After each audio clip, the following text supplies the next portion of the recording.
welcome to Foresight's Existential Hope group. So this is a kind of behind the scene look at our podcast, which is a new special podcast series that we started this year, where we basically take the few folks that inspired us the most and where we interview them, on what they're working on currently, but also really what is it that makes them deeply optimistic about the future, where could we be going if we can look forward to a very, very, very long future that is hopefully quite full of existential hope. So I think we already had our kind of like inaugural podcast for the series with Christine Peterson, who co-founded Foresight, and it was really, really fun. I think many of you were actually there and in the actual recording of it. And I think one interesting bit is that we try to make these a little bit more interactive and action-oriented, in the sense that we often ask for a day in the life of a deeply optimistic day, just to inspire others to think a little bit more concretely about what this future would look like. What we then do in the back end is we go on a newly refurbished Existential Hope website, and we try to actually have an artwork created about the specific future that's outlined. Here it was longevity focused, and the future outline was the day in the life when the first dog gets revived, which had a very strong cryonics focus. Obviously, this is something that people care a lot about, longevity, their own longevity through their dogs, and so this was a way on which one could really make that a little bit more concrete. You can also apply to the Gitcoin bounties by writing a story about a day in a life when the first dog gets revived. So we're trying to make it a bit more interactive and inviting all of you in and actually getting quite concrete about envisioning positive futures. Now we shift gear today into an entirely new but also deeply optimistic, I think, approach to the future. This is really very, very much more theoretical, but I think has huge implications for the way that we interact with the universe on the very long run. And we are so fortunate here to have Chiara Marletto here. Chiara, I have to say, since your last podcast that you did with us, which was now really quite some time ago, was one of the most watched podcasts that we had in this series. I think it hit 100K, which obviously isn't really drawn to our great PR around this, but you published a fantastic book since you came on for the first time. We're hoping that we can start with this a little bit. But yeah, Beatrice, do you want to give us a little bit of an outlook as to what we can expect? Yeah, sure. So thank you so much for joining us today, and thank you to Chiara for joining us today. So, well, the very quick introduction of Chiara is that, you know, you're a physicist and you're at Oxford, and you're also a Foresight Senior Fellow, which is why we're especially glad to have you here. And you also recently wrote this book called The Science of Can and Can't, which has been very inspiring. I've been reading it recently. And it's especially fun to discuss in this group due to a few things that I wanted to just sort of dive into. So the book is sort of on this concept of counterfactuals or constructor theories, I think it's called. And it's this sort of new and different approach to physics that you've been working on together with David Deutsch. And it's this idea that physics, as most of us might be familiar with it, is formulated in a way that's actually very limited, and that there's like a large class of things that science has neglected because of its unwillingness to bring in counterfactuals.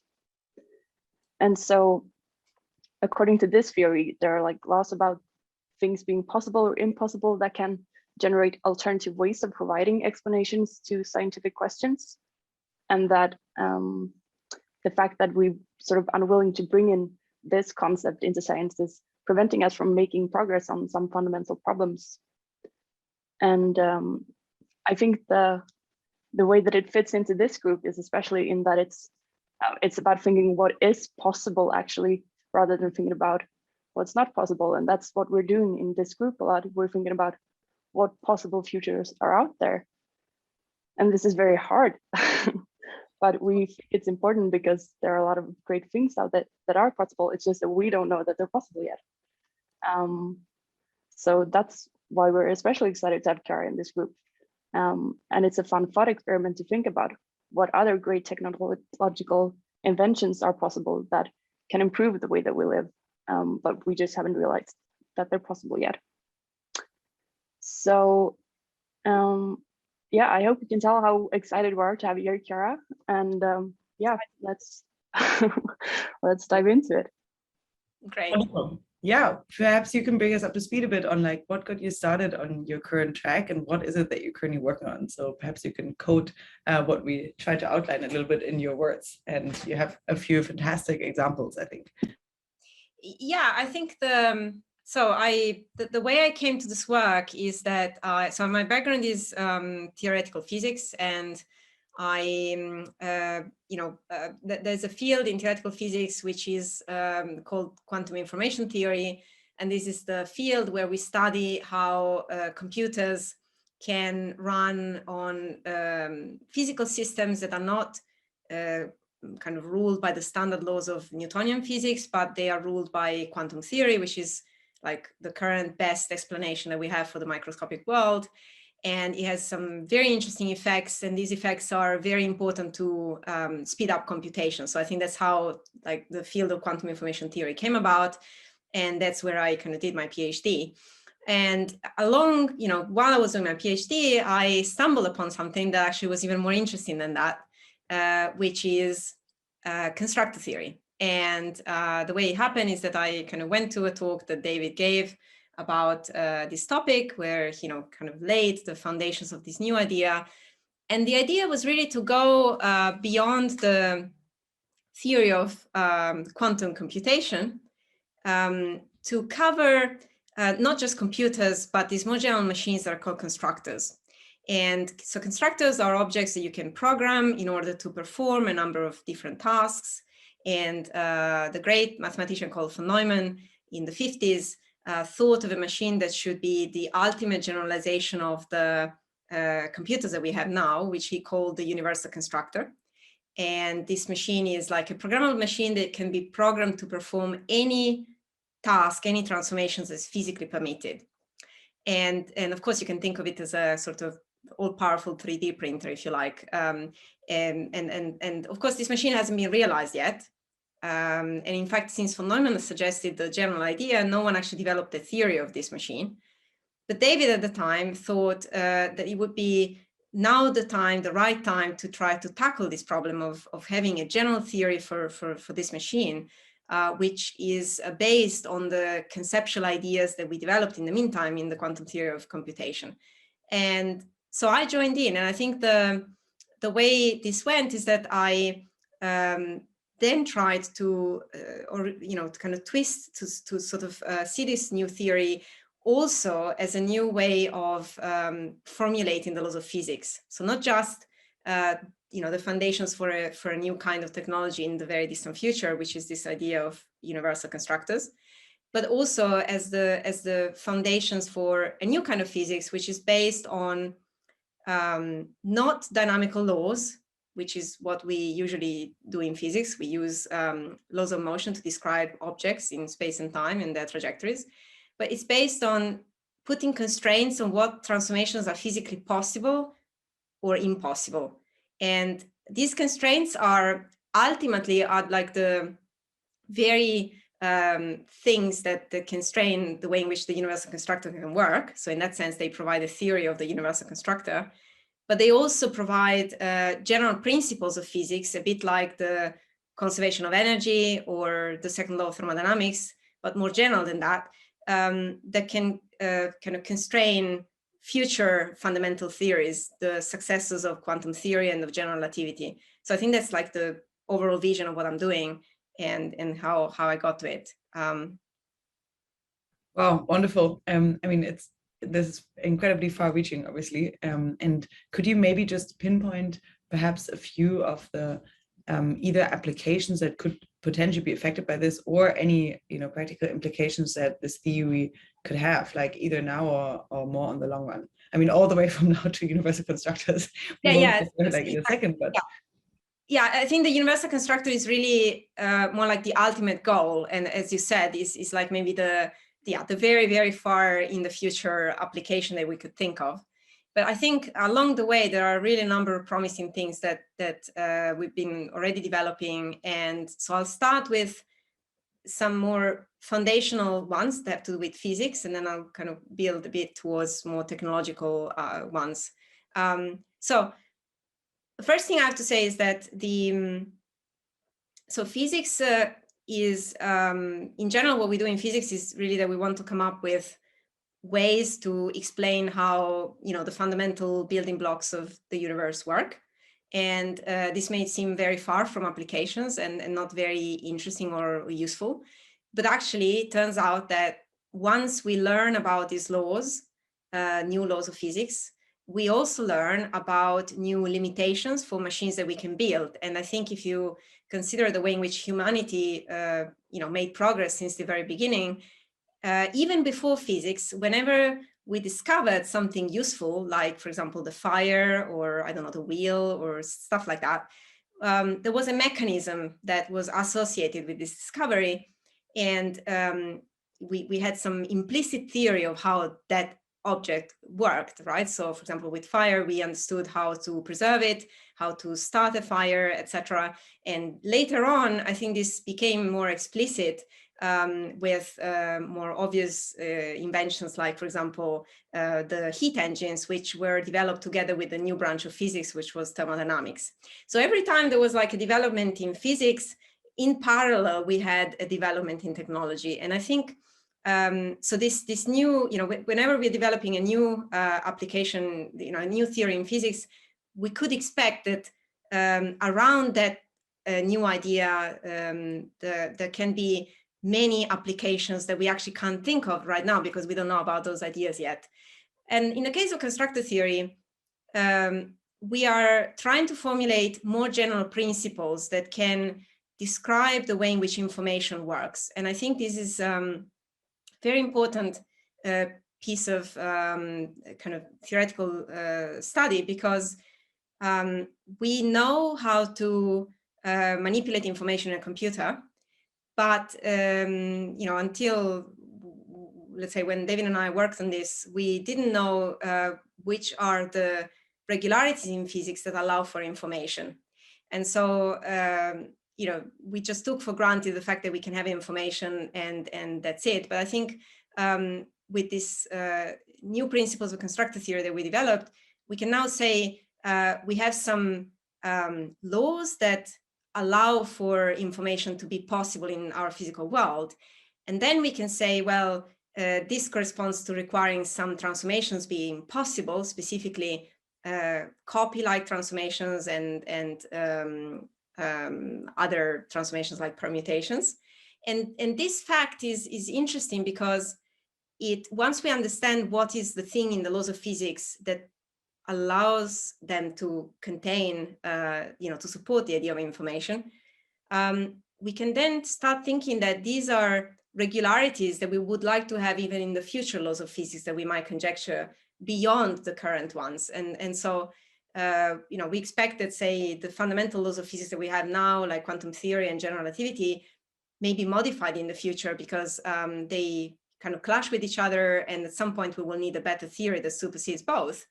And these principles about information that we have in constructor theory could be very useful to act as guidelines to guess what the next theory could be. So that's one direction. So the direction of using these new principles about possible and impossible transformations as guiding ideas to shape a new theory of physics in the future. Then we can go into a more applied direction, which is there is the direction of thermodynamics. So, so far, if when you talk to a physicist who, is perhaps more kind of traditionalist and has a traditional view of thermodynamics, they would say that thermodynamics is a really useful field that can help understanding the limitations of heat engines and machines that can power cars and airplanes, etc. But it's not really a fundamental branch of physics. So, in physics, we have like usually a hierarchy of how, how close to the very fabric of reality a given theory is. And thermodynamics is not that close. I would say most physicists would put, very elementary laws of physics closer to the fundamental level. And then thermodynamics is somewhere like an approximative and only emergent theory. But this is a bit worrying because on the other hand, thermodynamics introduces this idea that there is an irreversibility in the world. And irreversibility is something that we are really kind of using all the time in applications, in machines that we are using, etc. And the fact that this isn't very, this is considered as an emergent phenomenon that's not very important to physics, sounds a bit at odds with part of our own experience. And so constructor theory allows us to develop a new version of thermodynamics where we can extend the laws that we currently have so that they actually apply at all scales. So that's another direction that's very interesting, because developing this direction would allow us to have a more general theory of thermodynamics, which doesn't only apply to the macroscopic world, which is what we currently do with laws of thermodynamics that we have, but it would allow us to develop a more general set of laws of thermodynamics that apply to objects at every scale, even microscopic ones. And the third direction is the physics of life. So these are the three directions that I'm kind of actively working on at the moment. And this is a bit more, perhaps closer to the universal constructor that we mentioned at the start, because von Neumann, when he invented the universal constructor, wanted to find a way to mimic in all respects a living system. And he noticed that the model that Turing came up with of his Turing machine, which is the kind of basis of our computer, could be programmed to do lots of things, but couldn't be programmed to create a replica of itself. And that was what von Neumann was bothered about in regard to Turing's kind of model machine. Sadly, we can't, program our own computer to create a copy of itself. But he invented the universal constructor, and this machine, among other things, can create a copy of itself. And in that sense, it emulates what cells do in the physical world. So understanding the kind of fundamental limitations of a self-reproducing machine is a really interesting question. I don't think von Neumann quite answered it, because he studied the universal constructor in a very artificial domain of cellular automata, which isn't quite the real world. So what we would like to do is to develop a theory with constructor theory of the physical limitations of self-reproducing machines. And this is interesting because this would give us a way of understanding what could, what are the basic limitations of our technology in trying to emulate properties of life. And that's very interesting, because of course, this would mean a number of things for our attempts to say extending life and making it maybe more powerful, more resistant, more resilient. And so that's kind of the third direction that's really exciting to me at the moment. So yeah, I would say these are the three possible things that kind of lead us to some applications of this new theory. I mean, I think all of them are fascinating. The third one, obviously, I think is really incredibly inspiring. Do you have any specific research strands that, for example, someone should tug at if someone was new to the field? Like, are there specific, open questions that are quite, that are keeping you up at night? Oh yeah, lots of them, I think. I think so specifically about this last direction, usually in physics we like to talk about regularities of certain entities. Like, for example, with thermodynamics, you can say that the whole thermodynamics is about energy and how energy can be transferred from an object to another. And then you have a heat and work, which are two kinds of related to two different types of energy transfer. Now with self-reproducing machines, we don't quite know what is the substance that they run on. So that's one interesting question. So we have hints at what that is, because we know biology and we have an idea of how biological systems have, come up through natural selection and evolution. And we know that in this process of creating better and better replicators that are more and more resilient, we've somehow selected some kind of information which is hosted in their genes. And this is an example of a resilient type of information that powers the idea of self-reproduction. And if you think about resilient entities in general in the universe that are also complex, so they have some aspect to them, which is not trivial, then these objects usually contain this kind of information that is particularly resilient and capable of causing transformations on the environment and staying unchanged in its ability to do that again. And you can call that quantity knowledge. So knowledge is a kind of information that has this property of being resilient. Now, for a physicist, this is very exciting because there are lots of questions you can ask about that entity knowledge. So is there, for example, a law that says that how knowledge can be created, under what conditions it can be preserved, and under what conditions it can grow and become more resilient? Now, these questions are now only formulated at the level of informal questioning, descriptive, but I think the hope would be to find a new branch of physics that can answer these questions in a quantitative way, the same way we do, for example, for entropy and energy in thermodynamics. And that's kind of really burning question. And if someone wants to enter the field at this stage, I mean, that would be a very interesting question to look into right now. Yeah, maybe for leading from perhaps the book into the more long-term exotopy questions.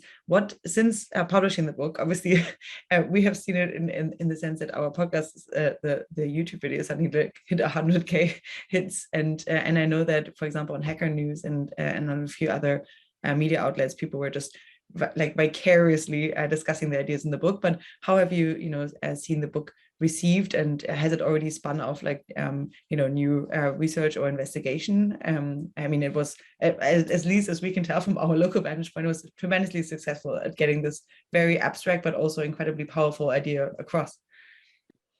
Yeah, that's a very nice question. I think, I guess once you write a book, then it's a thing, going out in the wild on its own, and you lose touch with it in some sense.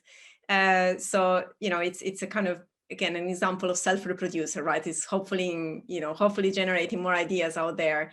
And as far as I can tell, I think I've had lots of interesting feedback, and I guess scientifically, in particular, I think the idea that was new and I think created perhaps the most interesting comments was the fact that you could somehow do without these standard machinery of laws of motion that is usually considered to be the fundamental thing in physics, and still be capable of making some useful predictions that you can then test. So this is a thing that we kind of already knew in some sense, because we've been using principles in the past to make predictions, like, for example, in thermodynamics. However, it perhaps hadn't been spelled out in this general way, the way that I do in the book. And I think that somehow resonated with lots of people. And there are some interesting experiments that we are trying to devise based on predictions that come from the principles of constructor theory, which is in itself a very interesting endeavor, because it would demonstrate somehow this idea that you can make a testable prediction in the lab coming from these general principles, and it's kind of work in progress. But I think that's one of the interesting spin-offs of the book. Wow, that's much more applied than I could have even hoped for. That's great. I'm very, very curious to check back in on this. All right, I will hand it over to Beatrice to get more into the exotopy bits of this interview. Yes, thank you. Yeah, so since this is the Existential Hope group, I have some more specific questions on the topic of existential hope.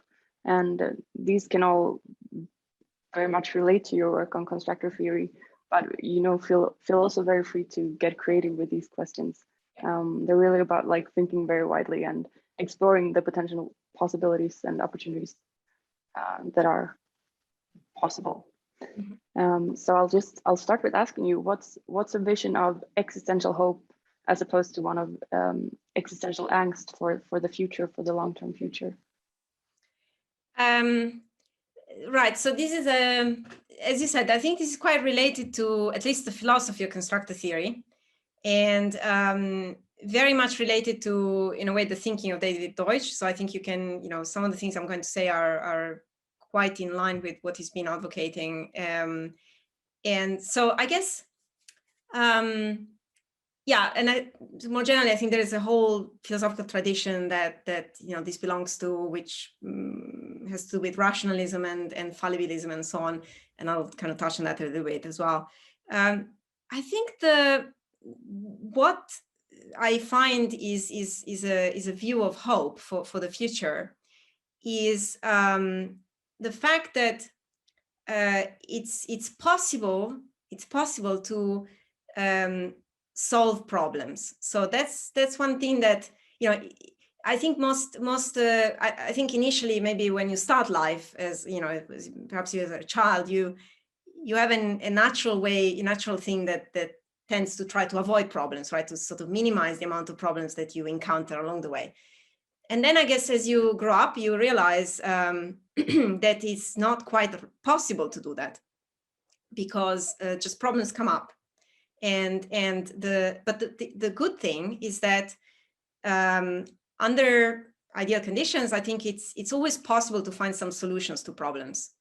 And that's a very hopeful message. I think both, as a kind of existential idea, but also in general, even within science, if you think of each setback that you find in your research as a negative thing, then you probably will be very rapidly get depressed and even give up on your task. But on the other hand, if you consider the problems as an opportunity for understanding your problem better and actually making progress, that's actually quite a much more helpful viewpoint. And I think that's a really powerful principle that is rooted in this epistemology, which is due to, I think, Karl Popper's. Popper has this view that it's kind of rooted into this idea of fallibilism, which says that although we can't avoid problems to crop up, we make mistakes and so on. It's actually quite desirable to make mistakes, and quite often, because that's the first step towards progress, towards improving. And so that's a really hopeful message that I think it's my favorite way of thinking about hopeful views of the future, as opposed to trying to avoid problems and becoming static and not even trying to do anything. And I think this is rooted a bit in constructor theory as well, because what you mentioned earlier, I think, was that it's quite right that there's somehow this opposition between possible and impossible is quite hopeful in itself, because it kind of says that unless there's a law of physics that says something is impossible, then the rest is possible. And the fact that we haven't yet realized it just means we haven't tried hard enough, in a sense. And so if you think hard enough and so on, you can come up with the right knowledge to actually bring about the task which is possible and is not forbidden by the laws of physics. And that's in itself, I think I kind of like to think of that as a hopeful message as well, that comes from the foundations of physics. So yeah, I think that would be my kind of take on hope. Yeah, I love that. I think that's very hopeful. And it's something that we underestimate the power of problems, I guess. Yeah, that's true. Indeed. Yeah. So if we're talking about solving problems, is there one particular breakthrough that you think could happen in the next 5 years that would tell you that we're on track to a brighter future? Scientific breakthrough. Okay, so this is also a very broad question, and I think if I kind of go along with this idea of problem solving being important, well, I don't know if this will happen in the next 5 years, but I think one thing we haven't cracked yet, and it would be really interesting to take a good try at, is we know that from the point of view of humanity, it's really important to come up with solutions to problems quickly. And we've seen this in the pandemic, right? That we had this problem of finding ways of dealing with the virus, and vaccines then came along. But I think it was quite nice that we could do it quickly. Now, if you think really at the very foundational point of view, it would be so we know that human brains can solve problems. So we know that we can think and find solutions and create new knowledge. but it's not a process that we can do on demand, and it's quite hard to actually do it in a reliable way, right? So you've got to be inspired, and you have to have the right conditions around you, and so on. And I think one very strong, important problem that we should solve is to find ways of understanding how to program a machine to actually do the same. And we have the field of artificial intelligence and machine learning, but I don't think this is enough, because these are more like task-oriented type of algorithms. What I'm having in mind is more like an algorithm for a computer that allows the computer to actually be as creative at a wide range of tasks in the same way that the brains are, and human brains are. And I think it's something that we don't know how to do.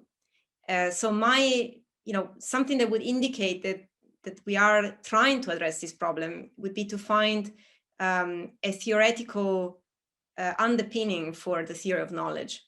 Now, I don't know if this will happen in the next 5 years, but I think it would definitely give me a good kind of hopeful sign to see that we're moving in that direction, which, by the way, was already hinted at by Turing in his computer and mind paper.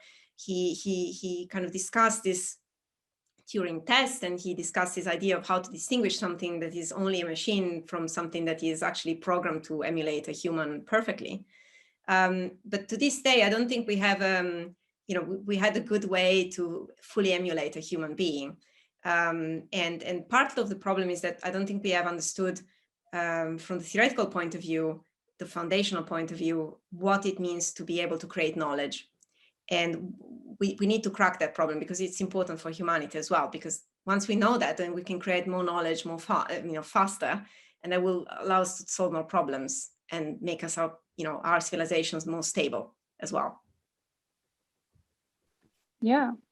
What are there any particular risks you see going forward that we undervalue or that we should pay more attention to?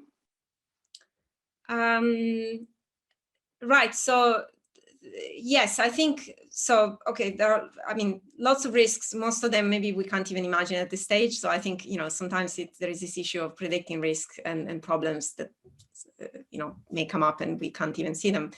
But I want to go with one that's kind of close to my field, because at least I have a view of it, which is very direct, given that I'm working in the scientific field. I think we have, so it seems to me that we've kind of become very comfortable with the tools that we have scientifically, at least in physics. Perhaps it's true in other fields.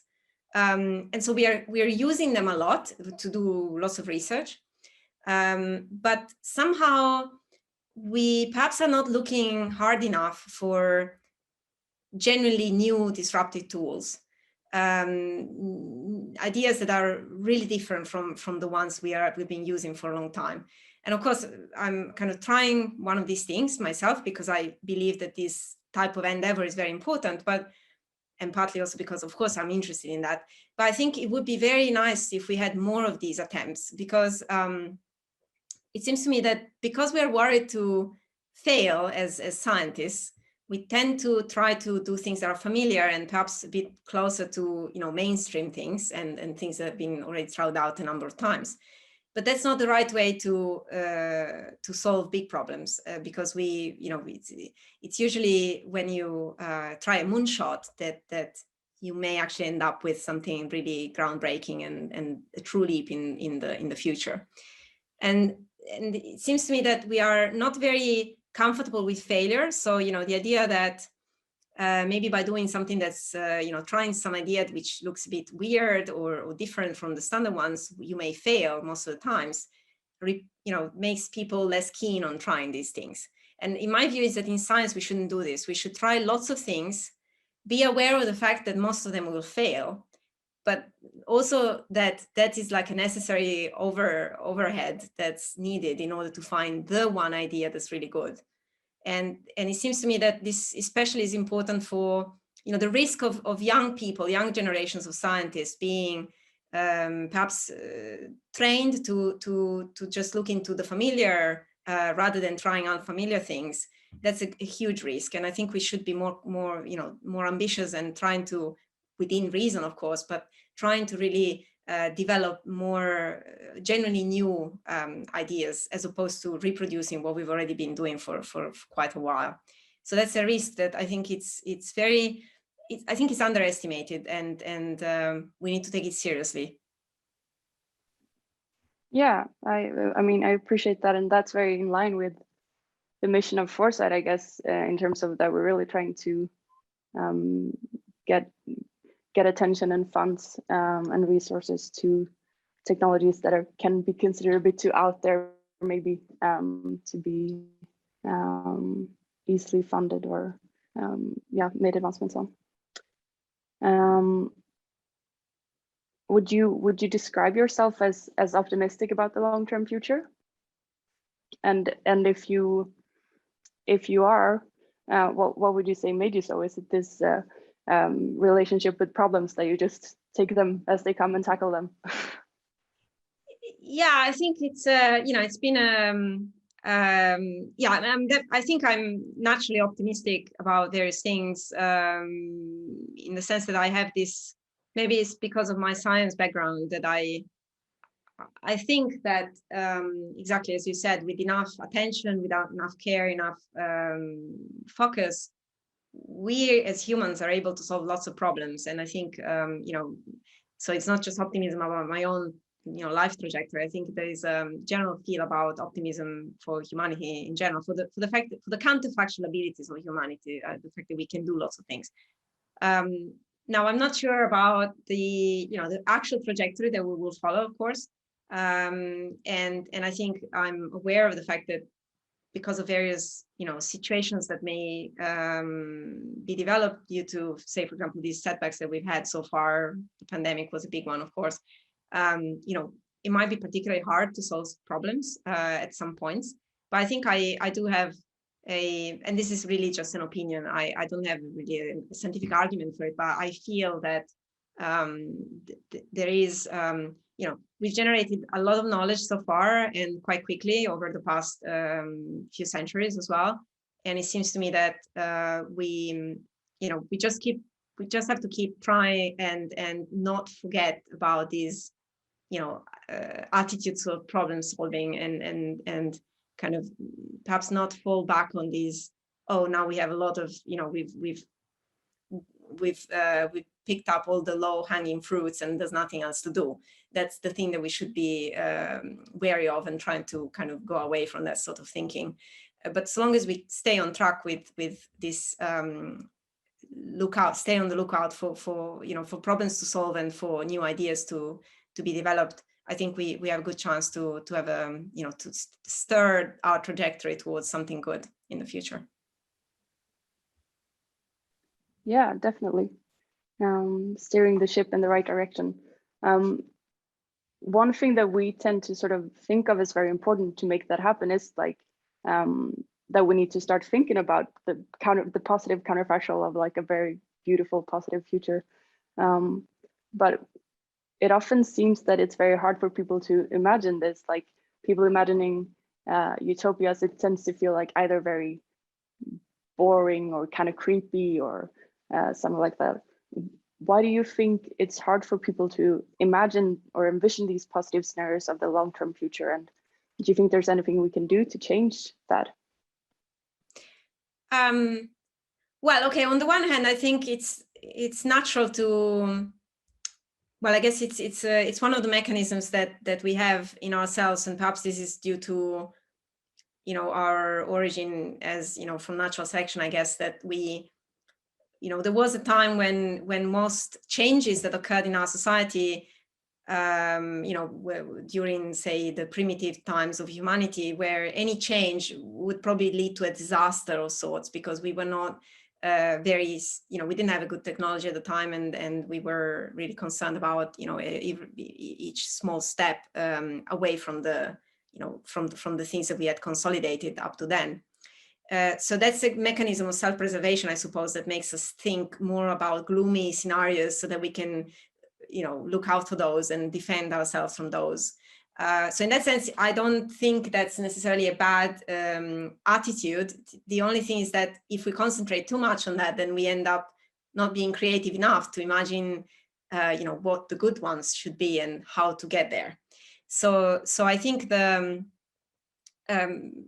think the thing that perhaps we should tweak a little bit in our attitude towards these scenarios is that we perhaps should be able to rely more on our ability to solve problems, and therefore concentrate on finding those problems more quickly, and therefore solve them, and then kind of stir ourselves towards the better scenarios rather than the gloomy ones. And I think this is important, because if you concentrate too much on the gloomy scenarios, then you end up not doing anything. I think that's the thing we don't want to do. I think that's very important, and it happens both at the level of humanity, but also the level of individuals. I guess, stagnation is not good, because it prevents you from being from doing various things. And certainly entertaining at least, an equal number of good scenarios as well as bad scenarios would be a good attitude, because that might propel you towards the good ones. So yeah, I definitely think we need to kind of foster that attitude more. Yeah, wonderful. agreed. Well, I'll jump in here, because I think this is a really nice segue into perhaps touching a little bit more on the interactive and action-oriented parts. I think, you certainly, have I think a really beautiful mind. And honestly, when I just remember also reading Beginning of Infinity, and I think there's a chapter 8 or 9 in there that I think also really just shined through you, in the sense that that's obviously a book written by David, but it is a chapter that's deeply optimistic about the future, and like what you mentioned about anything that really isn't impossible through the laws of physics, is something that we should really, in theory, try to make progress on, obviously with lots of problems along the way. But I think taking it maybe a little bit more on the interactive angle, if someone if you usually what we try to do is really try to concretize it a little bit. So there's this term by Toby Ord and Owen Cotton Barrett that they kind of took from Tolkien, and that's the term of a eucatastrophe. And we currently have a bounty out there to create a better term for this, because it's basically the opposite of a catastrophe. So an event after which the expected value of the universe would be much higher, or i.e. after which we could really look forward into a much brighter future. So perhaps this is a total curveball, but do you have a term for that? Is there kind of a good description for what you would consider a deeply optimistic event? And it's totally fine if you don't. No, I think I quite like that term. It's a very good one, and I think Tolkien was very good with with words and so on. So I think I quite like that, and I'm happy to go with it. So if you will. Okay, well then we'll go with it for a second. And could you perhaps envision almost like a eucharistic moment for us?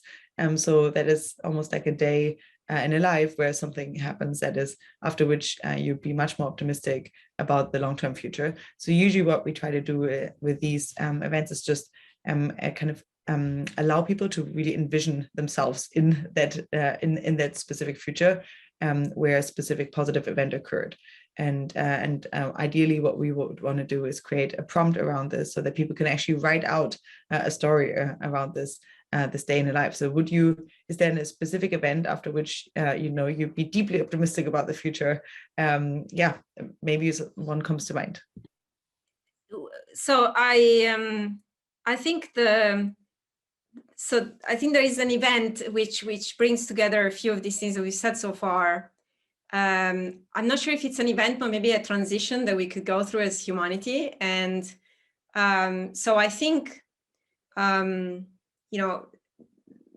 my view is that, if you look at humans in general, perhaps there are other entities that exist in the universe which are also good at what we do at thinking. But I think we know that humans can think, and they can think in a way that allows them to create lots of ideas, and these ideas are actually good to, create resilient things. And so from the point of view of humanity and our survival, I think we should achieve a state where more people are able to just think freely and are not worried about, day-to-day problems that have to do with survival, but they can just divert their mind to solving problems in this free way.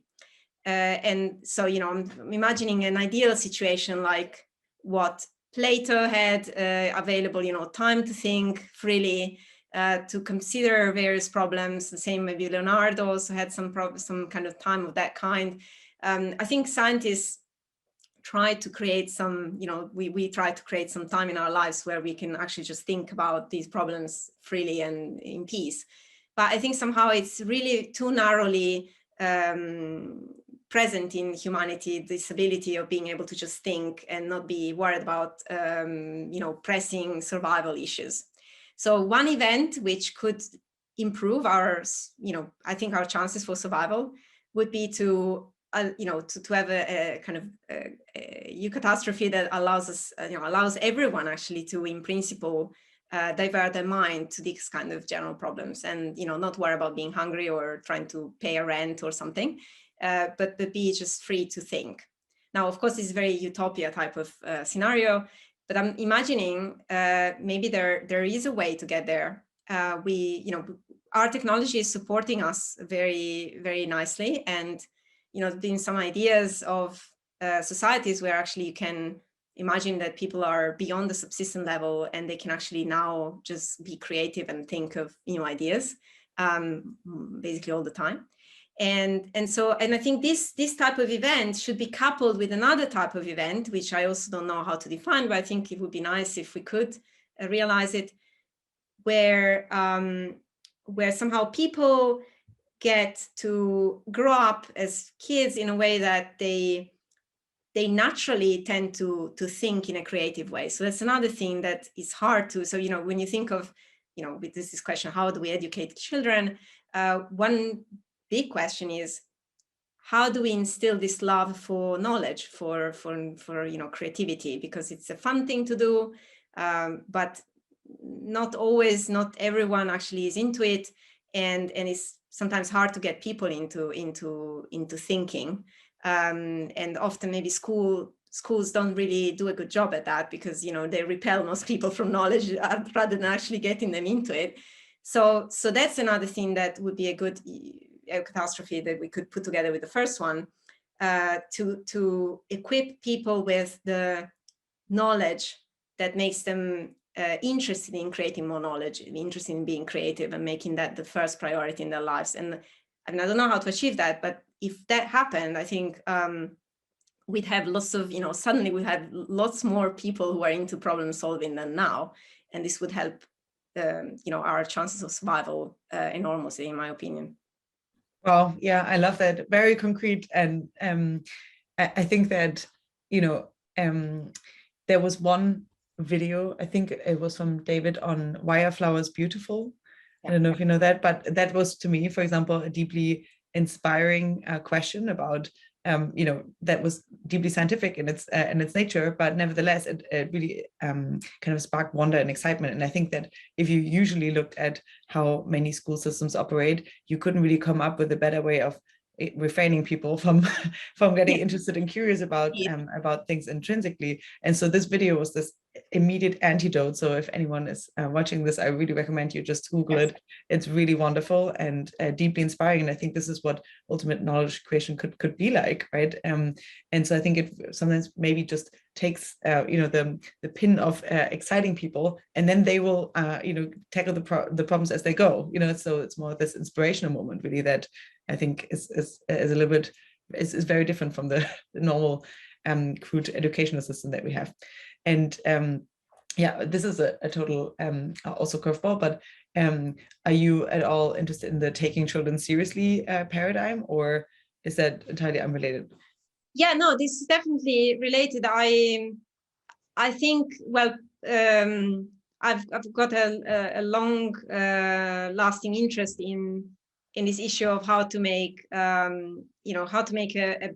better education system possible in some sense, and there are various proposals, and surely suddenly the fact of taking children seriously, the sense that you you kind of put the idea of fun or something that interests them at the center of the education program is certainly a good idea.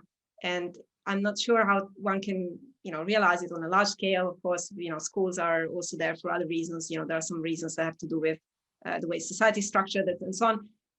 But I think it would be really important to maybe revise a bit what we do in schools in the light of the idea that we should try to make people really inspired rather than, making them able to tick boxes in the next exam. And I think I was very lucky with some teachers that were like that for me. They really inspired me. And usually that happened when they diverge from the, prescribed curriculum. And I think we should do that more, definitely. It's very important. Yeah, I totally agree. Well, this is, I think, a really, and it fits also in really nicely with the point that you made earlier about the incentives within science, where people, rather than being very creative and actually just committing a bunch of mistakes, but then a few of those could actually pan out really well. We are kind of like more steered to be within our lane that is quite narrow. And so I think this is probably like a downstream of how we educate our kids to some extent as well. So it's at least the symptom of the same problem. Okay, wonderful. So we will try to then put out an art piece that is trying to take a little bit of a glimpse of this vision that you described, which I think is very, very deeply optimistic. I think that as we're wrapping up here, maybe a few of the questions that are a little bit more bringing our perhaps younger listener onto a track of existential hope is there like a specific almost like a eucatastrophic moment in your own life that changed the course of your life, either like an experience that you had or someone you met that gave really good advice? You already mentioned, I think, a few good teachers just now, but was there something that really changed the course of your life, and whether or not it's emulatable by other folks that are listening to it? But it would be interesting to see if there was a forming moment in your life or a piece of advice that you got where you can now in hindsight say, hey, look, this really helped me out here. Maybe we can share that if there is one. Yeah, yes to both. I think so in terms of the event that changed, I think when you look back to your life, you see more like a continuum of things. But perhaps there's one thing that I chose, which was very important, which was so I think up to a certain age, I was really into more like humanities and related things, so philosophy and stuff like that. So let's say up to when I was 18, when I finished my secondary school. And I think in Italy you have this system where instead of specializing early on, I think you just you got a school which has lots of subjects, but broadly speaking, I think one address is more like science oriented and the other one is more like humanities oriented. And I chose the humanities oriented one initially. But then at the end of it, I just, through various interactions with teachers, with my parents, my father specifically was interested in physics, I kind of thought, I'm missing something. And it was a bit crazy. I thought it was a bit crazy to change trajectory because I quite enjoyed it and I liked what I was doing. But then I thought, well, how can I miss the rest of, I was very worried to miss the rest of knowledge, got some knowledge about humanities, but now I don't know about science. And I think I remember this philosophy teacher who mentioned Popper in her lecture, and she mentioned this thing about quantum physics. And then I went and, asked her what she meant when she meant, she said something that Popper remarked about quantum physics. And she said, sorry, I can't help you because I don't understand it. It's not my field. I'm not a scientist. And, if you want to know about this, you've got to study physics. And that kind of stayed with me. And I was worried. I thought, okay, my philosophy teacher doesn't know anything about this stuff. And I'm not sure I want to be like that. So I want to know. It's interesting. And so, very, very gradually, there was a seed that kind of then created the germ for a decision that I took then later in the summer that year. And I chose to actually do physics at the university. And this was a huge kind of gamble in a sense, because I wasn't sure at all. But actually, I loved it. It was like the right thing. And so in that sense, that was really a kind of catastrophe, but in a good sense.